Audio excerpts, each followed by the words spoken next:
Bonjour à tous. On me demande aujourd'hui de vous faire passer un message autour de la réalisation de soi, de notre propre évolution personnelle au niveau de notre mission de vie, de notre mission d'âme, de notre élévation, de notre ascension et du processus de dématérialisation que nous traversons aujourd'hui dans l'ère du Verseau et que nous sommes venus programmer ici alors que nous sommes en train de faire un processus inverse que celui qui était en train de se passer à l'ère du Poisson. Je m'explique, au niveau de l'ère du Poisson, on était en train de s'ancrer dans la matière. Donc l'être humain, tout au long de son parcours, a eu à élaborer un corps de matière au niveau de sa perfection. Et une fois que cette ère de la perfection a pu être établie, arrive l'inversement. Et maintenant, ce qui nous est demandé, c'est de prendre ce corps physique qui est le nôtre aujourd'hui, et que nous l'aimions ou que nous ne l'aimions pas, c'est égal, il est en fait à l'image de la perfection, extrêmement performant et extrêmement bien fonctionnant. Et ça, c'est quelque chose que, au niveau de l'histoire de l'humanité, on a établi, on a programmé, on a recherché et on a conçu un corps physique extrêmement fort, extrêmement puissant et à la perfection de l'image de source. On devait prendre en considération l'existence de notre corps et pouvoir se manifester à travers ce corps physique. Il fallait que notre âme puisse, donc l'âme au niveau éthérique, puisse venir s'ancrer et venir se déposer ici. Donc à la fin de cette ère du Poisson, on est arrivé tellement loin dans la sphère de la matérialisation qu'on en a perdu la notion de l'âme qui était existante dans le corps physique. Et on s'est plongé, mais tête baissée, uniquement dans la matérialisation, le pouvoir, la domination, dans le fait d'avoir toujours plus. Et ça, on le voit très bien aussi au niveau du système politique, où on va être, économique, pardon, on va être dans la surconsommation et dans une économie de croissance. On le voit aussi au niveau de la médecine, où on commence maintenant à inventer des systèmes de transhumanisme et de jouer avec le patrimoine génétique, ADN de l'être humain pour le transformer, ce qui est une forme de progrès, nous dit-on, mais qui est surtout une forme aussi de plongeon dans la matière en faisant complètement abstraction de la partie de l'âme dont est composé l'être humain. On a aussi au niveau du système politique une ère de la domination, de grands hommes de pouvoir et d'anéantissement de l'individu dans sa capacité souveraine à pouvoir prendre des décisions justes pour lui. Et on a vu ça aussi au niveau éducatif. On a surtout enseigné aux enfants et aux individus à devenir des bons petits soldats, mais surtout pas à réfléchir par eux-mêmes. Donc ce qu'on nous propose maintenant, avec cette nouvelle ère du Verseau, de dématérialisation, c'est de venir prendre en considération qu'en fait, dans toute cette matière et dans toute cette forme sur laquelle nous avons mis autant d'importance, eh bien nous avons maintenant à insuffler l'esprit, notre âme, notre conscience divine et profonde, qui va venir élever la conscience et la programmation dans la matière et du champ électromagnétique de la matière pour qu'il puisse se décristalliser. Donc ça veut dire que tout simplement, c'est comme si l'image qu'on m'envoie au niveau quantique, c'est comme si en fait la matière devenait un petit peu, elle commençait à se défiger, à se décrisper, parce qu'en fait elle était illuminée par la lumière christique qui vient nous accorder sa grâce et sa conscience. Et cette conscience-là, on va pouvoir l'apporter non seulement dans tout ce qu'on pense, dans tout ce qu'on croit, dans tout ce qu'on dit, et aussi dans tout ce qu'on, de tout ce dont on est composé au niveau de notre corps physique. que ce soit au niveau de notre système nerveux, du système opératoire du corps, dans tous nos tissus, dans toutes nos glandes, dans tout le tissu qui compose notre corps, dans tous nos muscles, dans notre sang. Et on parle alors ici d'une éthérisation du sang qui vient en fait être illuminée par cette conscience christique et qui n'est plus que le sang dans la matière, le sang factuel, le sang qui va aussi nous montrer notre lignée, la lignée de sang dans laquelle on vient, mais venir nous apporter une conscience de qui nous sommes véritablement au-delà de ce lien du sang. Ça ne veut pas dire que ce lien du sang n'est pas important, mais ça veut dire que plus on commence à prendre en considération notre propre éthérisation et notre propre dématérialisation, moins ce lien du sang devient une quête identitaire pour nous et moins elle devient importante. La famille, c'est magnifique et c'est important, c'est de là d'où on vient et c'est la famille qu'on a choisie pour parcourir le processus initiatique pour nous dans notre enfance, dans tout ce qu'on avait à apprendre et tout ce qu'on avait à réaliser dans notre vie. Mais ce n'est pas une fin en soi. On parle aussi ici de la dématérialisation du corps physique qui, lorsqu'il commence à se décomposer au niveau moléculaire pour pouvoir devenir subtilement réintégré dans son champ encodé électromagnétique, il peut aussi comme inverser ces particules pour pouvoir, par exemple, se télétransporter à travers les ondes telluriques de la Terre ou pouvoir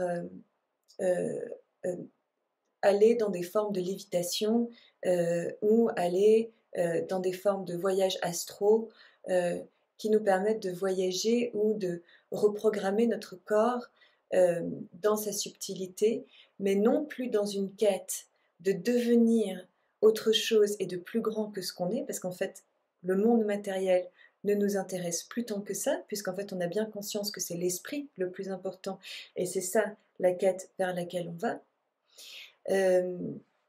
Mais pour pouvoir sentir notre composition véritable, pour pouvoir sentir le corps divin qui est en nous.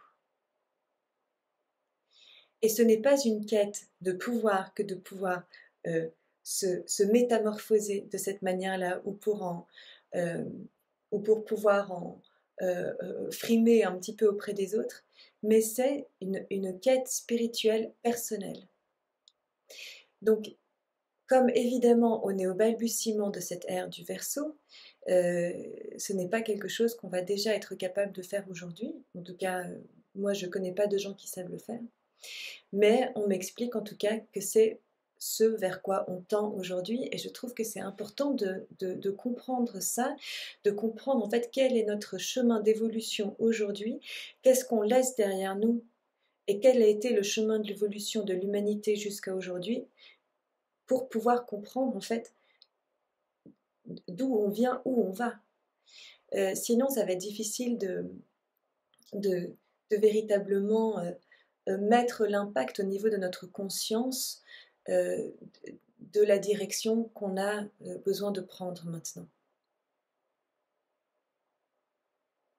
Au niveau du champ de la dématérialisation, on m'explique que quand on était en train de se déposer dans la matière et d'aller à fond dans le matériel, on avait besoin d'expérimenter tout ce que pouvait être le pouvoir dans la matière.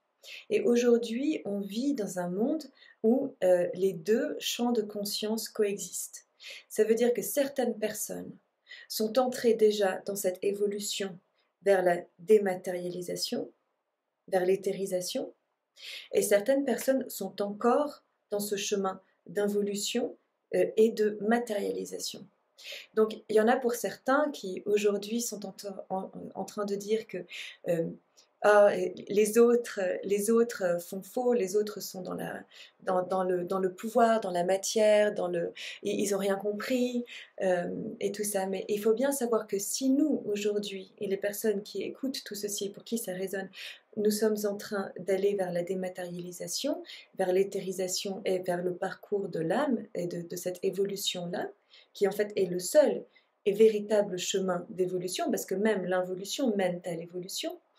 Euh, et je dois juste faire une parenthèse ici aussi pour dire que euh, lorsque, lorsqu'on on est dans ce chemin d'involution aujourd'hui, vers ce chemin de matérialisation, on est en fait dans un élan macabre tout simplement parce qu'il n'est plus soutenu par l'élan de vie vers lequel nous tire l'air du Verseau. Donc il y a certaines personnes qui sont encore en train de descendre là-dedans, et ce n'est pas une fin en soi, mais c'est un tremplin pour pouvoir aller de l'autre côté. Mais que si les personnes choisissent au niveau de leur âme de rester coincées ici dans la descente et dans ce chemin d'involution dans la matière et uniquement dans la matérialisation, il n'y a pas d'issue pour elles. Tout simplement parce que il n'y a plus de souffle de vie qui soutient et qui supporte cette progression-là. Hein, cette ère-là est terminée. L'ère qui est soutenue par le divin maintenant, c'est celui de l'éthérisation et de la prise de conscience de l'âme, de l'esprit qui est programmé dans le corps et qui a besoin de s'expandre dans la matière pour que la matière puisse retourner et redevenir une avec la source.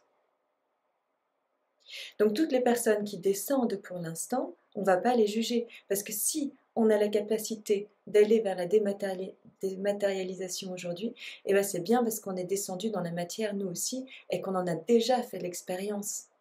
On ne va pas dire d'un enfant qui est dans les premières classes de l'école primaire qui sont nuls juste parce que nous on est passé au collège.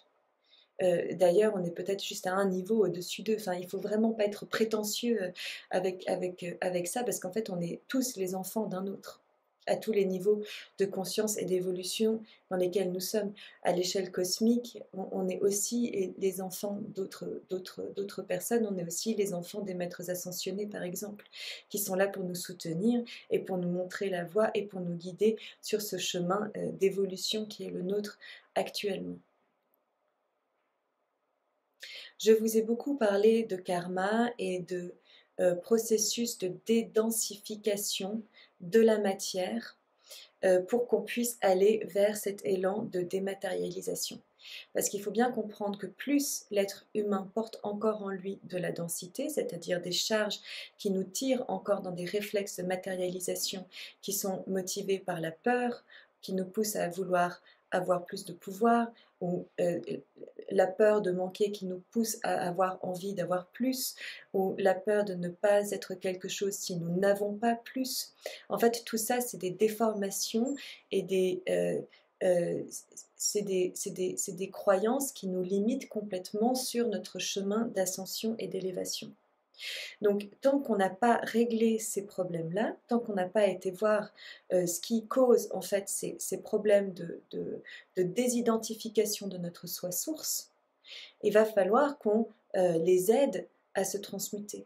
Donc nous, par notre soi divin, par notre cœur et par notre élan de source, on vient soutenir ces parties denses en nous pour les alchimiser, pour les aider à pouvoir elles aussi transmuter et aller sur ce chemin d'éveil.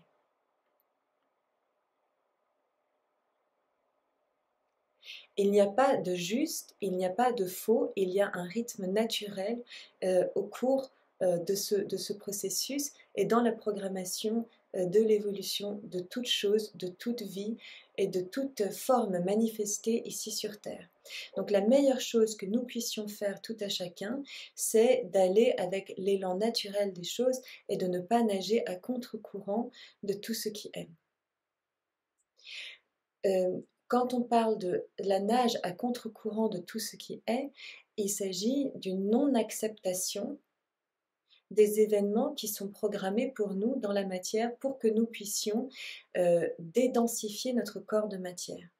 Tout le divin et notre soi de source est en collaboration, est en fervente euh, euh, énergisation de ce processus d'ascension pour nous, pour que nous puissions nous dédensifier de tout ce qu'on a à dédensifier. Et comment est-ce qu'il va procéder? Eh bien, il va nous envoyer des événements, des rencontres, des situations conflictuelles pour que nous puissions prendre en considération tout ce qui est encore dense à l'intérieur de nous.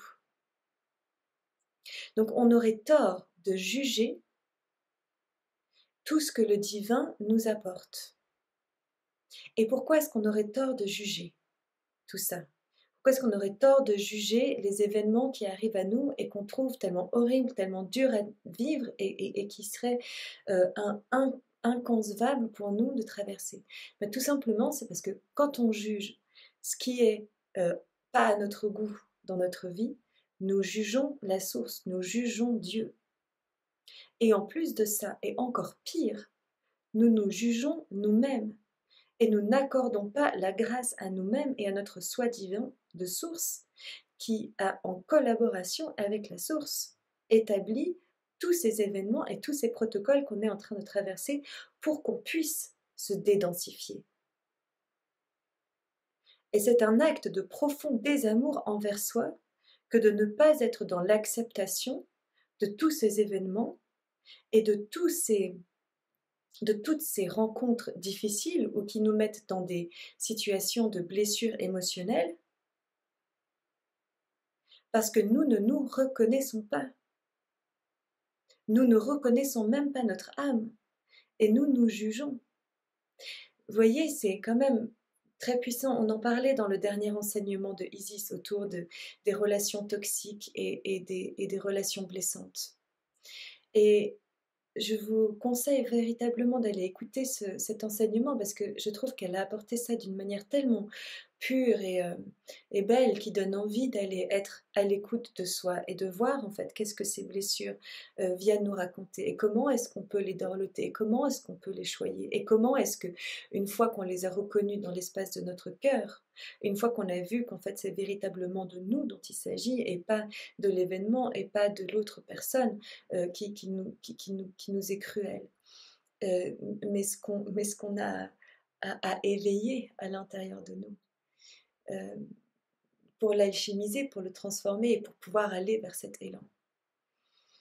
Donc ça, c'est vraiment un schéma qui, quand on le comprend, c'est vraiment un cercle vertueux.